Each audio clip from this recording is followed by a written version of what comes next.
হত্যা তো মোটেই হতে পারে না, হত্যা হতেই পারে না, এটা হত্যা অবশ্যই। কারণ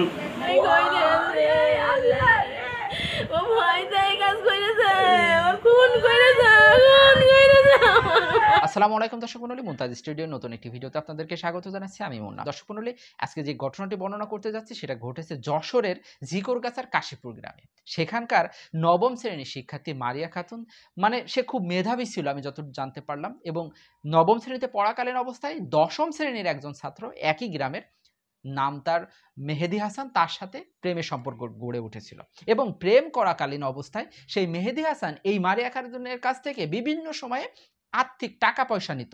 মোবাইল কেনার নাম করে টাকা পয়সা নিত, বা আমি চলতে পারছি না, আমাকে টাকা পয়সা দাও।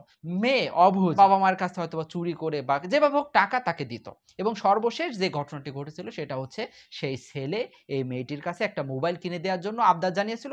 মেয়েটি এত টাকা পাবে কোথায়? কি করেছিল, তার বড় বোনের একটা মানে গহনা, একটা চেইন, এক ভরির চেইন, সেটা তাকে দিয়ে দিয়েছিল। এবং দিয়ে দেওয়ার পর পরবর্তীতে এই বিষয়টি পারিবারিকভাবে জানাজানি হয়ে যায়। এবং যখন জানাজানি হয়ে যায় তখন আর লজ্জায় কাউকে মুখ দেখাতে পারবে না, এমনটি ভেবেছিল এই মারিয়া খাতুন।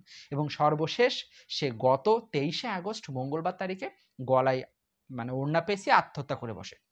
দর্শক মণ্ডলী, এখন সেই মেহেদী হাসানকে কিন্তু খুঁজে পাওয়া যাচ্ছে না। মেহেদী হাসান এখন পলাতক আছে, কারণ সে তো দোষী, অপরাধী। কারণ সে এইভাবে এই মেয়েটিকে ফুসলিয়ে তার কাছ থেকে টাকা পয়সা নিয়ে, এবং তার কাছে নাকি, সেই মেহেদী হাসানের কাছে নাকি অনেক অডিও রেকর্ড বা ছবি বা ভিডিও এই টাইপের কিছু আছে, যেগুলা দিয়ে এই মেয়েকে আরো বেশি ব্ল্যাকমেল করতো। তো এখান থেকে অনেক শিক্ষা আছে। তো এ ব্যাপারে তার বাবা সরাসরি মুখ খুলেছে। চলুন তার বাবার মুখ থেকে। তার বাবা মোহাম্মদ হান্নান, তিনি একজন মানে দর্জি ছিল এবং এলাকায় তার দোকানও ছিল, এবং খুব মানে তাদের অত টাকা পয়সাও নেই, গরিব মানুষ। কিন্তু তার মেয়েটি এভাবে অসময় চলে যাওয়াতে কান্নায় ভেঙে পড়েছে। দর্শক মণ্ডলী, চলুন তার বাবা কি বলে এ ব্যাপারে আমরা বিস্তারিত একটু শুনে আসি। হত্যা করা হয়েছে, আমার ভয় দেখাইছে, 20,000 টাকা চাইছে, দোকান সে না দিলে কইছে আব্বু না আম্মু এই তো ভাইয়ার ফোন করবো, মারবো, তাও টাকা কোনে পাবে, দোকান সেন দিয়েছে তার। এত হত্যা করা না, এত খুন করা। আমি খুনের বললে খুন চাই, আমার মেয়ের বিচার চাই। আমি আমার ছোট মেয়ে, ও কিছু বোঝে না। ভয় দেখায় ওই করেছে, ও ভয় দেয় কাজ করেছে, ও খুন করেছে, এই মুহূর্তে নেই। আমি যতটুকু বলবো, আমি মারিয়া হত্যার বিচার চাই। আর আমার মেয়ে গেছে, আমি মেয়েই পাবো না। কিন্তু আর কোনো মেয়ে, আমার হোক, তোমার হোক, আর একজনের মেয়ে, বোন, কারোর ভাইজি, আমি চাই না এভাবে অকাল মৃত্যু হোক। তাই আমি প্রশাসনের কাছে এবং সরকারের কাছে আমি বিচার চাই, আমার মেয়ে হত্যার বিচার। আর যেন আমার মেয়ে অকাল মৃত্যু না হয়। আমার মেয়ে তো আমি পাবো না, অন্য কারোর মেয়ে যেন এরকম অকাল মৃত্যু না হয়। আচ্ছা কাকা, সে তো এই ঘরে আর কি গলায় ফাঁস লাগে? হ্যাঁ, এই ঘরে ফাঁস লাগাই যে আমরা। আচ্ছা, এটাকে আপনারা আত্মহত্যা না ভেবে, এটা যে এটা আত্মহত্যা তো মোটেই হতে পারে না, এটা হত্যা কি জন্য হত্যা হতেই পারে না, এটা হত্যা অবশ্যই। কারণ তার কাছ থেকে প্রেম করেছে, সে প্রেম করে তার কাছ থেকে অর্থ নেছে, যতক্ষণ পর্যন্ত সে এইভাবে ওইভাবে দেশে পরবর্তীতে তার কাছ থেকে চেন নেছে, তার বোনের চেন খুলে তার দেশে। তাহলে কি যন্ত্রণা তাকে দিয়েছে, কি মানসিক চাপ যদি না দেয়, তাহলে তার বোনের চেন চুরি করে, ঘুমন্ত অবস্থায় তার বোনের চেন চুরি করে ওর কাছে দিতে পারে না। এবং তার পরবর্তীতে আবার যখন টাকা চায়, তারপরে ও বাধ্য হয়ে যে আত্মহত্যা করতে। ও স্বাভাবিক মৃত্যু হতেই পারে না, ও আত্মহত্যা করা মেয়ে না। যেখানে আমার পকেটে টাকা থাকলে সে কোনোদিন 10 টাকা আমার পকেট থেকে নেয়নি আমি না দেওয়া পর্যন্ত। আর সে তার ঘুমন্ত বোনের গলার থেকে চেন খুলে আরেকজনের দেশে, তাহলে নিশ্চয়ই এমন কিছু কথাও তাকে বলা হয়েছে, এমনভাবে তার সাথে ব্যবহার করা হয়েছে, সে আত্মহত্যা করতে বাধ্য হয়েছে। আমি এই মুহূর্তে এর বেশি কিছু আসলে আমার বলা সম্ভব না। তবে আমি আপনাদের কাছে দোয়া চাই, আমার মেয়ের আত্মার মাগফিরাত কামনা করি। আর আমি প্রশাসনের কাছে বিচার চাই। আর কি বলবো এই মুহূর্তে, আসলে আমার বলার তেমন কোনো ভাষা নেই। আমি বিচারটাই চাই। এটা আত্মহত্যা নয়, এটা হত্যা, এতে কোনো সন্দেহ নেই।